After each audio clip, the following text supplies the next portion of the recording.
Fengal तूफान से पुडुचेरी में बाढ़ जैसे हालात, बारिश का 30 साल पुराना रिकॉर्ड टूटा। चेन्नई में लैंडिंग के दौरान क्रॉस विंड में फंसा प्लेन। बंगाल की खाड़ी से 25 नवंबर को उठा फेंगल तूफान। 30 नवंबर शाम 7:30 बजे पुडुचेरी के कराईकल और तमिलनाडु के महाबलीपुरम के बीच समुद्र तट से टकराया। लैंडफॉल प्रोसेस रात 11:30 बजे तक चला। इस दौरान भारी बारिश के साथ 90 किलोमीटर प्रति घंटा की रफ्तार से हवा चली। तूफान का असर केरल, कर्नाटक और आंध्र प्रदेश में भी है। IMD के मुताबिक 30 नवंबर को लैंडफॉल के बाद फेंगल यहीं अटका हुआ है, लेकिन कुछ घंटों में धीरे धीरे ये कमजोर हो जाएगा। इसके चलते रविवार को पुडुचेरी, कड्डलोर, विल्लुपुरम और चेन्नई में भारी बारिश का अनुमान जताया गया है। पुडुचेरी में 24 घंटों के दौरान 48.4 सेंटीमीटर बारिश हुई। यहाँ 30 साल में एक दिन में सबसे ज्यादा बारिश है। तूफान के कारण चेन्नई एयरपोर्ट दोपहर 12 बजे बंद कर दिया गया था, जो रात 1 बजे शुरू हो पाया। आधी रात के बाद उड़ानें शुरू हुई, लेकिन कई फ्लाइट्स कैंसिल की गयी, कुछ देरी से पहुंची। तूफान के चलते 24 डोमेस्टिक फ्लाइट्स रद्द कर दी गयी।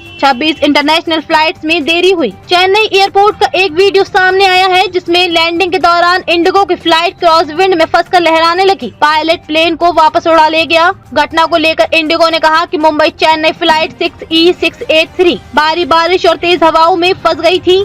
उसकी सुरक्षित लैंडिंग नहीं हो पाती, इसलिए पायलट ने सुरक्षा प्रोटोकॉल के तहत विमान को गो अराउंड किया। सऊदी अरब ने फेंगल तूफान नाम दिया। इस तूफान का नाम फेंगल सऊदी अरब की तरफ से प्रस्तावित किया गया है। ये एक अरबी शब्द है जो भाषाई परंपरा और सांस्कृतिक पहचान का मिश्रण है। ये शब्द वर्ल्ड मीटियोलॉजिकल ऑर्गेनाइजेशन WMO और संयुक्त राष्ट्र आर्थिक और सामाजिक आयोग UNESCAP के नामकरण पैनल में क्षेत्रीय विविधता को दर्शाता है। चक्रवातों के नाम को चयन करते समय ये सुनिश्चित किया जाता है कि नामों का उच्चारण आसान हो, वे याद रखने में सरल हो और सांस्कृतिक रूप से निष्पक्ष हो। ये ध्यान रखा जाता है कि नाम ऐसे हो जिनसे अलग अलग क्षेत्रों और भाषाओं के बीच कोई विवाद पैदा ना हो या किसी का अपमान ना हो। कैसे रखे जाते हैं साइक्लोन के नाम? आमतौर पर साइक्लोन का नाम क्षेत्रीय स्तर के नियमों के अनुसार रखे जाते हैं। हिंद महासागर के साइक्लोन के नामकरण के लिए 2004 में एक सहमति बनी थी। इसमें 13 देशों ने नामों का एक सेट दिया, जो साइक्लोन आने पर एक के बाद एक दिए जाते हैं। साइक्लोन के नाम चुनते वक्त ये ध्यान रखा जाता है कि वे आसानी से याद रहें, उनका उच्चारण भी आसान हो और वे आपत्तिजनक ना हो। इनके नामों को अलग अलग भाषाओं से भी चुना जाता है, ताकि अलग अलग इलाकों में रहने वाले लोग इनसे परिचित हों। साइक्लोन के नामों की मौजूदा लिस्ट 2020 में तैयार की गई थी, जिसमें प्रत्येक सदस्य राज्य 13 नामों का योगदान देता है।